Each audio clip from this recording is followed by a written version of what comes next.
जुलै 2025 रोजी सभागृहामध्ये अंतिम आठवडा प्रस्तावावर चर्चा सुरू असताना काही सन्माननीय सदस्यांनी माझ्या असे निदर्शनास आणले की विधान भवन इमारतीच्या प्रवेशद्वारावर मेन पोर्च येथे 2 अभ्यागतांमध्ये मारामारी झाली आहे। याबाबत विविध प्रसार माध्यमांवर देखील बातम्या प्रसिद्ध करण्यात आल्या। विधानमंडळ व विधिमंडळाचे सदस्य यांच्याबद्दल टीका टिप्पणी करण्यात आली आहे। ही बाब अत्यंत गंभीर स्वरूपाची असून सभागृहाच्या प्रसीमेमध्ये घडलेली आहे। याबाबत मी विधिमंडळाचे मुख्य सुरक्षा अधिकारी यांना तात्काळ या घटनेचा अहवाल सादर करण्याचे आदेश दिले। त्या अनुषंगाने मला या घटनेबाबत विधानमंडळाच्या सुरक्षा विभागाच्या मुख्य सुरक्षा अधिकारी यांनी अहवाल सादर केला असून त्यावरून असे दिसून येते की दिनांक 17 जुलै 2025 रोजी 17:45 च्या सुमारास मुख्य पोर्चमध्ये अचानक 2 अभ्यागतांमध्ये आपसात मारामारी चालू झाली। सदरची मारामारी सुरक्षा पथकाने तात्काळ थांबवली व नमूद इसमांना ताब्यात घेऊन त्यांना विचारपूस केली असता त्यापैकी इसम नामे नितीन हिंदूराव देशमुख वय 41 वर्ष याने सदस्य श्री जितेंद्र आव्हाड यांचा कार्यकर्ता असल्याचे सांगितले व दुसरा इसम नामे सर्जेराव बबन टकले वय 37 वर्ष याने सदस्य श्री गोपीचंद पडळकर यांचा मावस भाऊ असल्याचे सांगितले।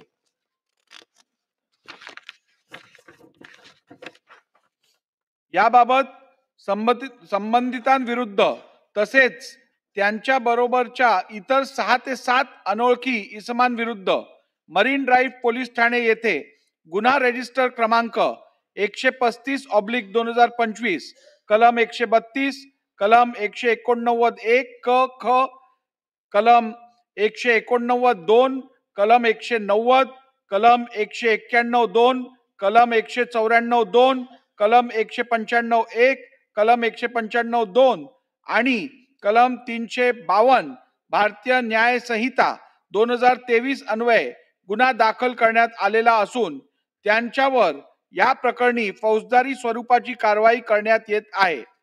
या प्रकरणी कोणत्याही स्वरूपाची परवानगी नसताना व अधिकृत प्रवेशिका नसताना अनधिकृतपणे विधान भवनाच्या आवारात हे अभ्यागत सदस्यांसोबत आले व त्यांनी मारामारी करून अत्यंत आक्षेपार्ह स्वरूपाचे कृत्य केले आहे असे दिसून येत आहे। विधानमंडळाच्या प्रसीमेमध्ये अशा स्वरूपाची घटना यापूर्वी कधीही झालेली नाही। सदस्यांनी विधानमंडळात येताना कोणत्याही अनाहुत व्यक्ती व अभ्यागत यांना विधिमंडळाच्या परिसरात आणण्याची मुळात कोणतीही आवश्यकता आहे असे मला वाटत नाही। तसेच असे अभ्यागत कोणत्याही कारणास्तव सदस्यांबरोबर विधान भवनात आलेच तर त्यांच्या वर्तणुकीची संपूर्ण जबाबदारी संबंधित सदस्यांनी घेणे आवश्यक आहे व कोणत्याही अभ्यागताच्या आक्षेपार्ह वर्तणुकीसाठी सदस्यांवर देखील जबाबदारी निश्चित करणे गरजेचे आहे। या अप्रिय घटनेच्या अनुषंगाने मी सर्व सदस्यांच्या असे निदर्शनात आणीत आहे की विधिमंडळाचे सदस्य म्हणून आपले कर्तव्य पार पाडत असताना आपणावर विधिमंडळाच्या सर्वोच्च परंपरा राखण्याचे उत्तरदायित्व व जबाबदारी आहे। सदस्यांनी सभागृहाच्या आत आणि सभागृहाच्या बाहेर वर्तनाची उच्च मानके पाळणे अपेक्षित आहे। सदस्यांचे वर्तन विधिमंडळाची प्रतिष्ठा वाढवणारे असावे। सभागृहाच्या उच्च प्रथा परंपरा व गरिमा बाधित होईल असे वर्तन सदस्यांनी करू नये। विधिमंडळाला लोकशाहीचे मंदिर म्हणून संबोधितले जाते। अशा पवित्र ठिकाणी सर्वांनीच विशिष्ट संकेतांचे काटेकोरपणे पालन करणे अनिवार्य आहे.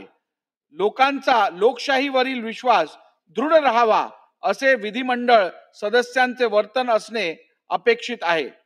या संदर्भात आमदारांच्या नैतिक आचरणाचे उच्च मापदंड राखण्यासाठी लोकसभेच्या धर्तीवर नीतिमूल्य समिती गठीत एथिक्स कमिटी गठीत करण्याचे विचाराधीन आहे. लवकरच मान्य सभापती महोदयांची विचार विनिमय करून व गटनेत्यांची संपर्क साधून या विषयाचा निर्णय पुढच्या 1 आठवड्यात घेण्यात येईल. आपल्या सर्वांनाच माहित आहे, पार्लिमेंटमध्ये जी एथिक्स कमिटी आहे त्या एथिक्स कमिटीकडे वाईड रेंज ऑफ पॉवर्स आहेत. त्यांनी यापूर्वी खासदारांचं केवळ निलंबन नाही तर सदस्यत्व पण रद्द करण्यासंदर्भातली भूमिका पार्लिमेंटमध्ये घेतलेली आहे. त्यामुळे ही एथिक्स कमिटी फॉर्म झाल्यानंतर सदस्यांनी याचं गांभीर्याची नोंद निश्चितपणे घ्यावी.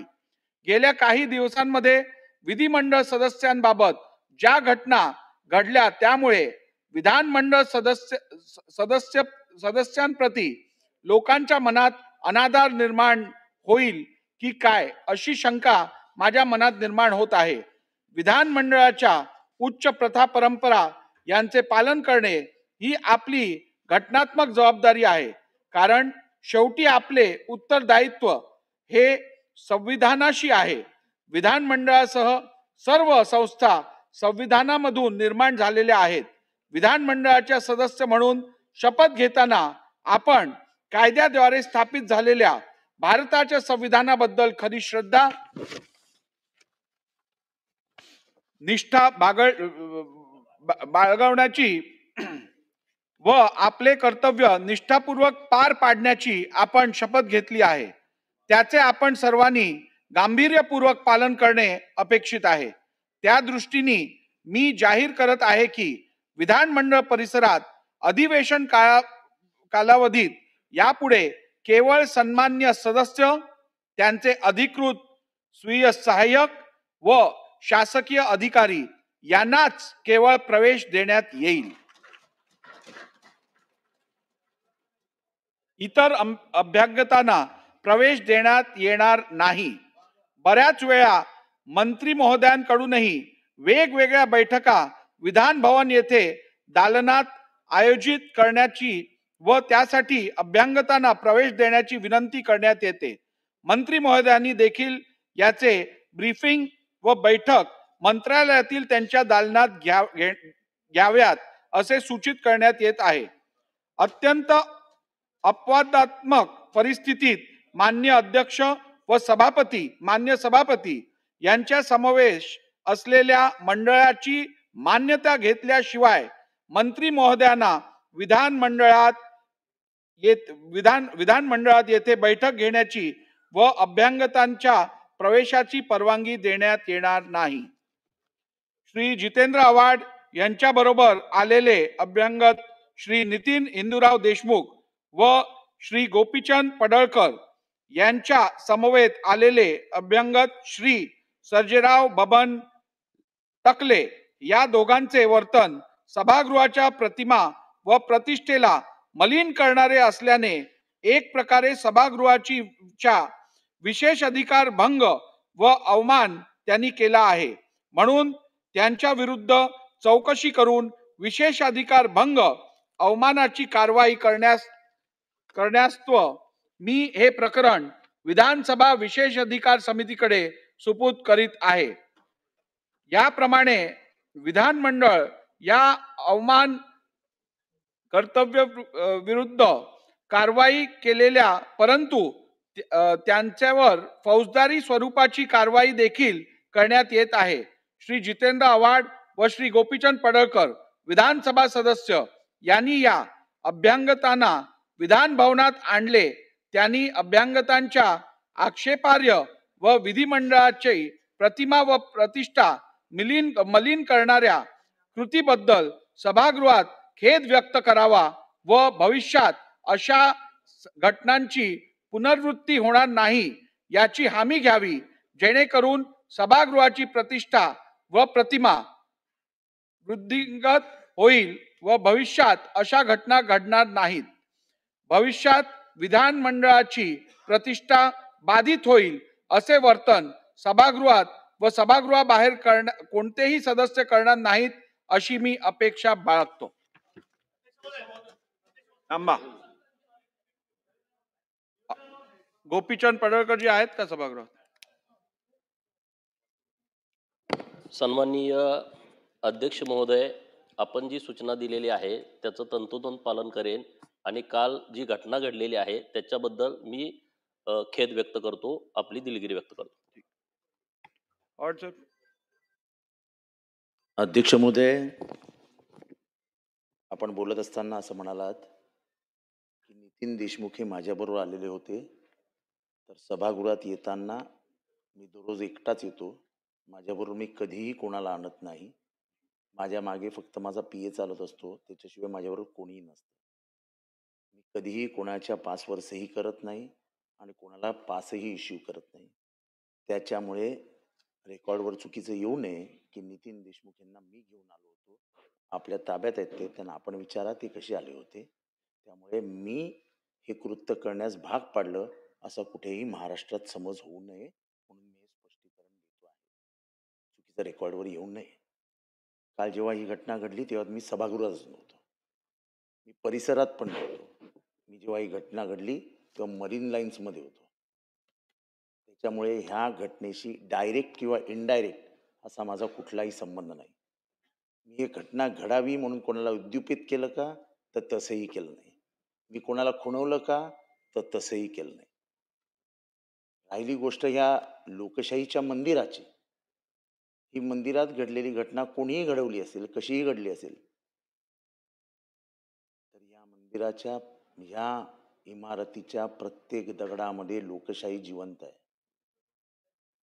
हा मंदिरात झालेली ती अप्रिय घटना ही कशी घडली, काय घडली, हे माननीय मुख्यमंत्र्यांनाही आम्ही सांगितलं, टीव्हीच्या सगळ्या चॅनल्सवरतीही आहे आणि त्याच्या जवळपास मीही आपल्याला कुठे दिसत नाही.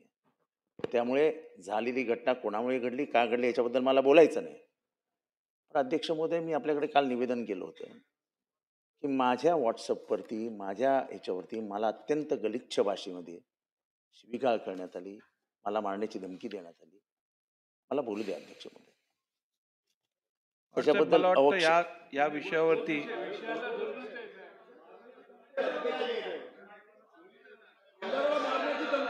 तर अध्यक्ष महोदय, मला वाटतं या विषयाचं गांभीर्य या सभागृहातील सर्व सदस्यांनी घेणं आवश्यक आहे. तुम्हाला इतर सगळ्या गोष्टी ज्या आहेत त्या तुम्ही यापूर्वी दालनात येऊन मला सांगितलेल्या आहेत. त्या सगळ्या गोष्टींचा विचार करून ऐकून घ्या, सुरक्षा रक्षकांकडनं नाही, हे काय योग्य नाही. तुम्हाला हा विषय जर पॉलिटिसाइज करायचा असेल तर हे योग्य नाही. मला वाटतं आपल्याला सभागृहाच्या भावने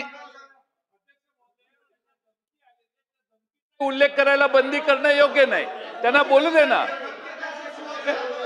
अध्यक्ष महोदय, धमकीचा उल्लेख करण्याला कोणाची मना नाही. विषय काय चाललेला आहे, आज जो विषय अध्यक्षांनी एखादा प्रस्ताव मांडल्यानंतर कधीतरी राजकारणाच्या पलीकडे जाणार आहोत आपण की नाही जाणार आहोत, तर त्याचं वेगळं मांडता येईल ना. पण एक विषय जर अध्यक्षांनी मांडला, एक निर्देश अध्यक्षांनी दिला आहे, असं नाही होत. जयंतराव कुठेतरी, हे बघा जयंतराव, एका गोष्टीत आपण एक लक्षात ठेवा, फार सिनियर आहात आपण हे लक्षात घेतलं, ही प्रतिष्ठा काही कोणा व्यक्तीची नाही, इथे बसलेल्या प्रत्येकाची प्रतिष्ठा या ठिकाणी खराब झाली आहे. आज ह्या ज्या शिव्या बाहेर पडतायत त्या काही एकट्या पडळकरला किंवा यांच्या माणसाला नाही पडत आहेत. आपल्या सगळ्यांच्या नावाने या ठिकाणी बोललं जातं की हे सगळे आमदार माजले म्हणून. जरा काही गांभीर्याने घ्या. ही प्रत्येक गोष्ट अशी पॉलिटिसाइज करून आपण महाराष्ट्रातल्या जनतेला काय सांगणार आहोत जयंतराव, हे बरोबर नाहीये. अशा प्रकारे समर्थन करणं योग्य नाहीये. मला वाटतं जी घटना आपण जेव्हा बोललात आणि मुख्यमंत्री महोदय की नितीन देशमुख माझ्या बरोबर आला, त्याचं स्पष्टीकरण द्यायला मी उठलो की मी एकटाच आलो, तेव्हा झालेल्या गोष्टीबद्दल जी कोणी केली, काय झाली, ह्याच्याशी माझा काही संबंध नाही. पण जे झालं ते चुकीचं झालं. आणि त्याच्याबद्दल ठीक मला आहे. वाईट वाटतंय. ठीक आहे. मी फक्त रेकॉर्ड वरती एवढं आणू इच्छितो, या संदर्भात दोन्ही सन्मान्य सदस्यांनी सभागृहात दिलगिरी व्यक्त केलेली आहे. आपल्या बरोबर जे अभ्यंगत इकडे येतात त्यांची संपूर्ण जबाबदारी आपली आहे, मी यापूर्वी सांगितलेलं आहे. आणि बसून घ्या. आणि या संदर्भात कोण कोणाबरोबर आलं हे काय मी ठरवलेलं नाहीये. सुरक्षा रक्षकांकडनं जे इकडे जबाबदार लोक असतात त्यांच्याकडनं मी एक पूर्ण दिवस घेऊन, मी कालच या विषयावर बोलू शकलो असतो, त्यांनी चौकशी केली. जो व्यक्ती ताब्यात घेतलेला त्यांनी स्वतःनी कबुली दिलेली आहे की मी आमदारांसोबत आत आलो.